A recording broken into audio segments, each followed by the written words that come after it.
Hey, how are ya? Yes, I'm quite aware that it's been a hot minute since my last upload, and I explained it a little bit over on Twitter in the community post, but long story short, it was a healthy mix of a pretty major life change, too much enthusiasm for a project, and the good old classic, I don't wanna. So, much like Site09, I was planning on passing on Temple. My next video was meant to be something quite different than the typical frame overviews that I've been finding myself doing. And God knows I want to do something different, but I figured you folks deserved something, and I also need to show YouTube that, I'm not 6 feet under. Anyway, I'm more or less convinced at this point that Rebecca taking over the game and warping it into her demented little spawn has quite possibly been the best thing to happen to us in years. Remember when this was a game about silent and deadly space ninjas in space? Yeah, me neither.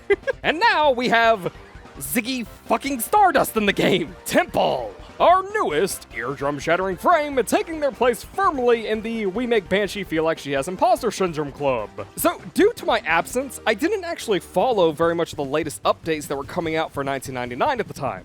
Things like dev streams and whatnot. So I had no idea what the fuck Temple was about.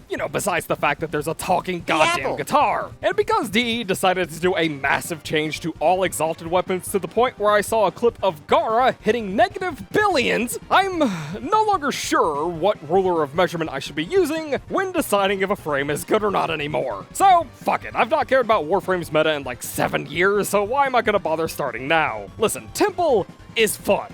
They're fun both visually and they're fun in terms of gameplay, even if some of their abilities make the blood vessels in my eyes boil. And I personally think that they're good. Like, look at this nonsense. They're more infused with the elements than the fucking Avatar.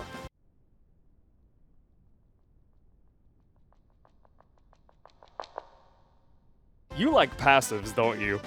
Activating abilities in sync with the backbeat metronome will invigorate ability effects while also increasing ability efficiency by 50%. So Temple is the kind of frame that makes you haphazardly finger your keyboard like it's a first date. So it wouldn't really surprise me if DE attached that second effect to the passive later on after realizing that they were constantly running low on energy. And given that Temple's passive is essentially a built-in rank 4 fleeting expertise with a skill check, and that arcane impetus was added alongside Temple and is practically screaming to be used with them, being able to say fuck off to things like Streamline and being just fine is so liberating. So, clarifying the first effect, Temple has a special gauge called the backbeat metronome, which I will, from now on, only refer to as the G-spot locator until I decide that it's not funny anymore.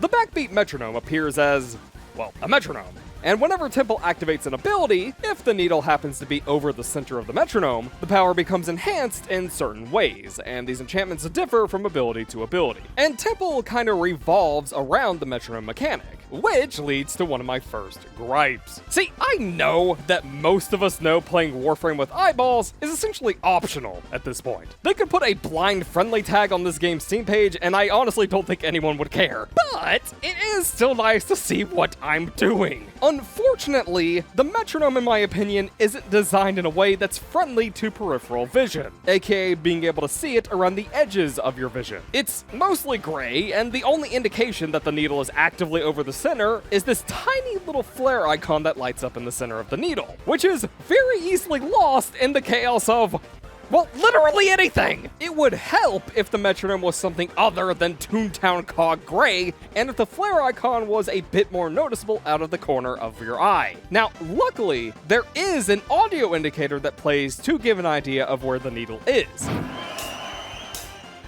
But it only plays a few times, and it's only after you have cast an ability. Now, I assume that the reason being is so it's not constantly ticking in your ear and being annoying, but having the option to have it be constantly playing would be handy. Now, okay, all of that is kind of just a minor nitpick, but I still do find it kind of annoying that I have to take my eyes off of what I'm wanting to shoot just so I can watch a needle like I'm being put under sissy hypnosis. Temple's first power, Pyrotechnics, is kind of like the butter robot. It's mainly there to support another part of their kit. So talking about it on its own is like trying to write a 5-page essay on aglets without talking about shoelaces. On activation, Temple spawns a number of flame pillars, roughly within the general area of their cursor, causing guaranteed heat procs on hit. Additionally, if cast within the backbeat metronome's sweet spot, more pillars will spawn, as well as adding duration and more damage to the Ripper's Whale buff. More on that later. But the pillars do have to hit a target. They'll try to spawn on top of enemies that are nearby and will even spawn behind you if you're within roughly 5 meters of a mob, so aiming the pillars is more of a loose suggestion than anything. You can even hit enemies on different elevations or behind obstacles this way, which is nice. Though it is sad that pillars don't seem to attempt to stack onto single targets, so like if there's only one mob, you don't get a nice concentrated blast of all the pillars hitting that one mob. Would have been nice to see, but I don't know. On its own, the only real use of pyrotechnics is low-level mob clearing and crowd control, and to be fair, it can do that pretty well, but like, now all I'm doing is sitting here typing my script, wondering how else I'm gonna talk about this damn power without abruptly jumping to the next. Overdrive is Temple's second power, queefing out a wave of flame that marks enemies with increased vulnerability to critical chance. If you cast it within sync of the metronome, it doubles the critical chance vulnerability buff and increases the duration and heat damage buff of the Ripper's Whale ability, which, again, we'll get to in a bit. But, just like with pyrotechnics, you need to hit something with the ability to get those extra bonuses.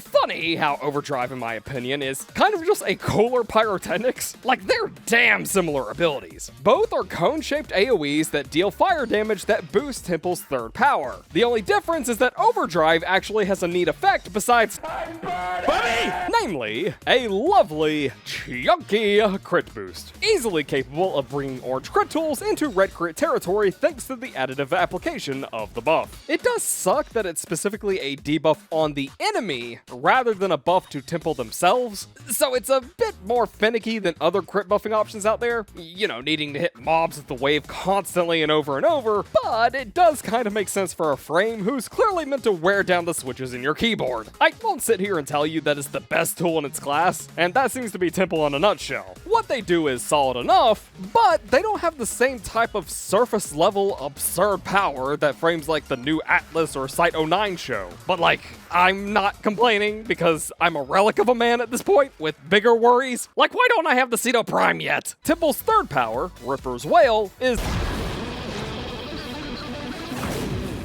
rad. Ripper's Whale grants Temple a period of invincibility while also healing them and granting a weapon damage buff to themselves and allies in the form of a heat damage increase. Hitting the backbeat tempo makes the invincibility last a little bit longer after the animation is finished. And as mentioned before, this power interacts with two other powers in the kit. Both Pyrotechnics and Overdrive, if activated within the backbeat tempo, will add duration to the weapon damage buff and increase its power. In my opinion, Ripper's Whale is kind of the glue that holds Temple's kit together, and in my opinion, kind of defines their playstyle. A crit boosting, status flinging weapon slinger. Like, if you look at the arcanes that came out with Temple, you can kinda see that direction. And similar to a frame like Gar or Nidus, it has this build-up effect where, over time, it becomes stronger and stronger. Though, unfortunately, it does have a cap of 750%. And honestly, I feel like we should make it bigger. Partly because my brain is controlled by serotonin and it wants to see big numbers, please DE, please. But the main reason is, well, I've said it before and I'll say it again. The thing that makes a frame dangerous isn't necessarily stupidly high damage numbers. It is their range, their coverage, the area in which they can enforce those numbers. When I consider for a moment that on a frame like Site 09, with his incredibly powerful Seek power, I can look at a group of mobs in another time zone and evaporate them like cotton candy in a puddle, it kinda makes Temple's rather short-range kit feel antiquated. Temple doesn't really have super amazing damage coverage. Like, a big chunk of their kit is focused on buffing weaponry and such, but unlike Site 09, they don't have tools that improve the coverage of those buffed weapons. And their Exalted, while I love it, isn't in the blessed to have arcane influence group like Baruch or Excalibur. Site's Exalted can spread headshot damage, and Seek lets him target groups through walls, thus ignoring line of sight. Temple doesn't get anything like that. So in my opinion, Ripper's Wail should have its cap raised a little bit, because Temple doesn't have the tools to make it truly abusive. Again, high damage isn't what makes a frame amazing at field clearing. It's how well and how far they can spread that damage. And that's an area that Temple kind of lacks in, given that they're weapon focused. And if the worry is that the buff also applies to teammates so they don't want to do that, then simple fix, give a lower cap to them.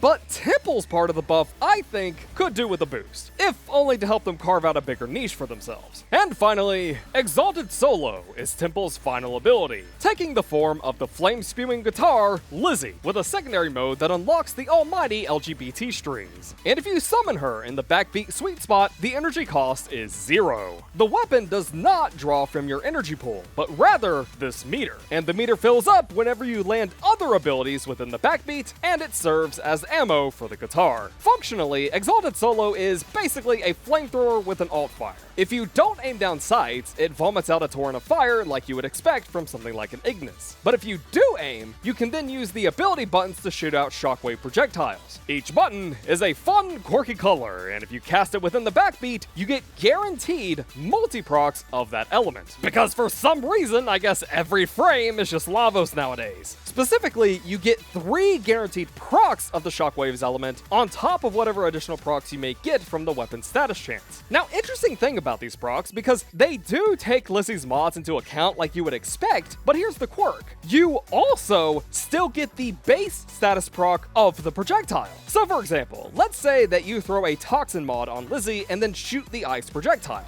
When it hits, you get both a viral and a cold proc, whereas normally the two elements would combine together and you would only get a proc of the corresponding combined element. I don't know of any other tools that behave this way, so if this is abnormal, let me know. Because either way, this actually makes Temple one of the best status appliers in the game if we're only looking at warframes and not weapons. Which is, you know, funny. Still waiting on those Lavos buffs, D.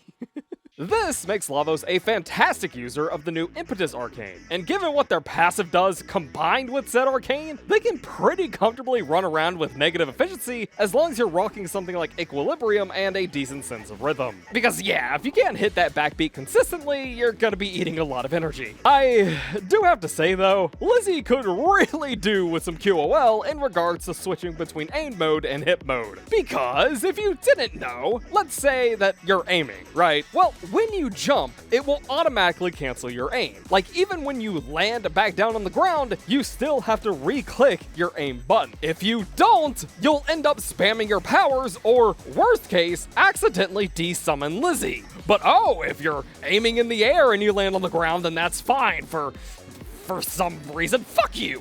I guess I'm just salty with how many times that I've been meaning to spew out my pride shockwaves, and instead, Flare ends up stuffing Lizzy into their asshole instead. Skill issue, I know, just adapt and whatnot, but surely we can make this more fluid, right?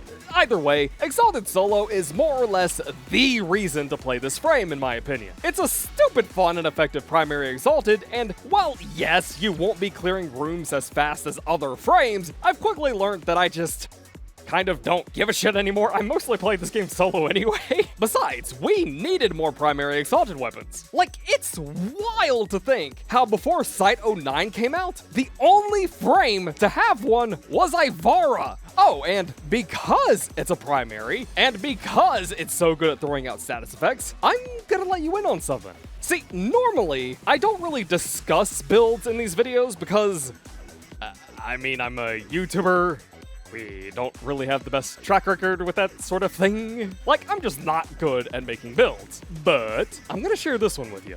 You know the old Galvanize plus Sentinel pair-up build? It's known about, but if you don't know it, here's the gist. Sentinel weapons can equip and benefit from rifle Galvanize mods, but they can't trigger them themselves. You need a frame with a rifle and those mods equipped, and for the frame to shoot and kill with said rifle in order for the Galvanize mods on the Sentinel to build up. Well, since Lizzy is a primary, and is specifically a beam primary, and has status potential out of the ass rivaled only by the Cedo, it benefits extremely well from Galvanized Chamber and Galvanized Aptitude. Like, just on its own. alone. This has nothing to do with the build setup. Like, if you're just using Lizzy, these are nice mods to have on it regardless. So, okay. But what if, though? What do you think happens when you build up those galvanized mods on a Sentinel weapon, like the Verglas, with the Sentinel itself having mods like, oh, I don't know, Manifold Bond, Contagious Bond, Duplex Bond, and Momentous Bond? And then, what if, hypothetically of course, you smack some mobs with Overdrive to make them take crits easier? And no, this would never happen, but let's say you also use Ripper's Wail and give your Sentinel a 700% plus fire damage bonus. Okay, I'll tell you what happens. You become the primer, and the Sentinel becomes the protagonist. Look at him go. I love him so much. So why did I bring this up? Because, like I said, I never talk about builds because I don't want to give people bad build recommendations. Because, while I don't think Temple is the strongest frame, I have had a hell of a lot of fun building them. And Exalted Solo allows for fun nonsense like this. Now, DE, if you make a frame with an Exalted Necromech, my life is yours. So that's Temple. Would I say they break any new ground in the now 60 fucking frame roster? Jesus, that's a number. I would say no, but they are strong enough and simple enough to the point where I can comfortably add them to my, well, comfort frame list.